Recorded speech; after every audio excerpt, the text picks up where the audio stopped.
There's a lot of lunar items in Risk of Rain 2, and they all follow a typical trend where they have a big strength followed by a big weakness.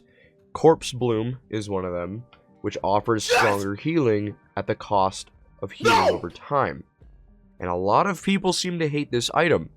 I'm going to show you guys just why it is that this item isn't as bad as you might think. I'm also going to be showing you some cases where it could be useful. First of all, let's just get on to the statistics. When you first pick up Corpsebloom, your effective healing is doubled by 100%, but you are only allowed to receive up to 10% of that healing per second. You are limited to how much healing you can get every second. That's the drawback. And each time you stack it, you are able to gain more healing at the cost of receiving less of it every second. Nothing really too complicated there if you ask me. Here's where the problem rises. Where do you want to pick up Corpsebloom? What if there's a run where you receive an ungodly amount of healing and you don't want Corpsebloom? Would it be viable to not take it? Perhaps, but there are still times where you would want to take it. An example would be a build where you only receive a flat amount of healing.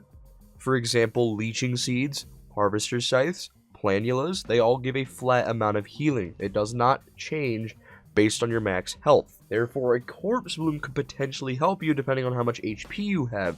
With this, for example, you get some healing out of it. Simple as that. You put on a Corpsebloom, more healing. Not really anything complicated there. If you're healing more than you're able to take, it stores up to 100% of your maxed health worth of bonus healing.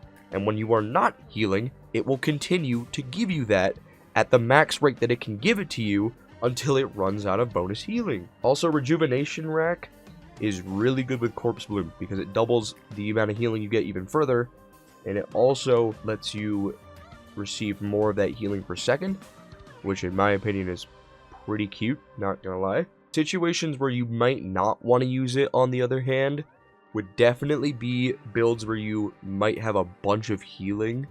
Like you can heal consistently like a fourth of your HP or more per second.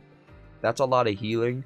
You might not need Corpsebloom at that point. Or if you use something that heals for a large portion of your percent max health, for example, Bustling or Weeping Fungus. If you have multiple stacks of these and you can make them heal you consistently, I highly recommend you do not get it. There's one situation where Corpsebloom could be a good or a bad thing. It's up to you. But it's actually just Rex in general. It's not even really just a certain thing about him. It's just Rex. If you don't already know, Rex has a lot of healing with his character, but he also has a lot of self-damage, so his healing's important.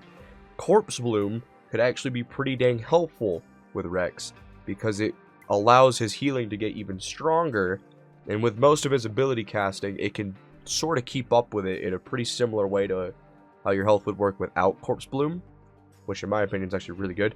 And once again, if you get a Rejuvenation Rack, the amount of healing that you receive outweighs the damage that you take by a large margin, which makes this kind of OP with Rex, honestly. I might try this one day. Maybe even, like, on an upcoming stream if I feel like it. I don't know.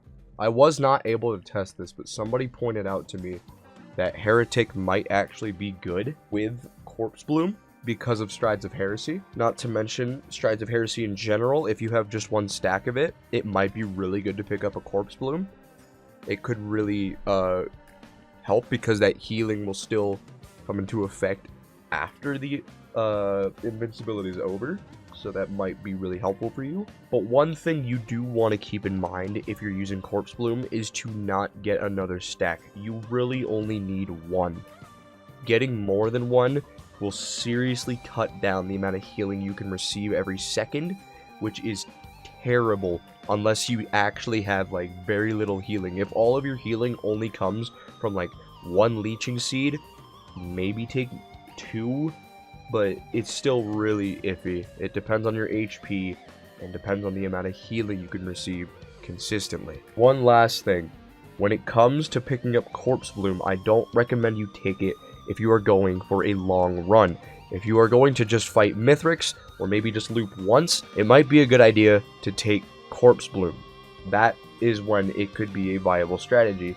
If you are going for multiple loops or just long runs and you're just trying to play late game, I don't recommend you take it, though I'm sure you can already guess that's the case. Anyways, that's just a really simple short video. I just kind of wanted to explain this because I noticed that Corpsebloom gets an ungodly amount of hate for some weird reason. I don't understand why. I honestly think Corpsebloom is good, and I think that people should know what makes Corpsebloom good, because I feel like a lot of people are just blindly agreeing with the community when they say that Corpsebloom is bad. But yeah, that's all. If you didn't agree, cope.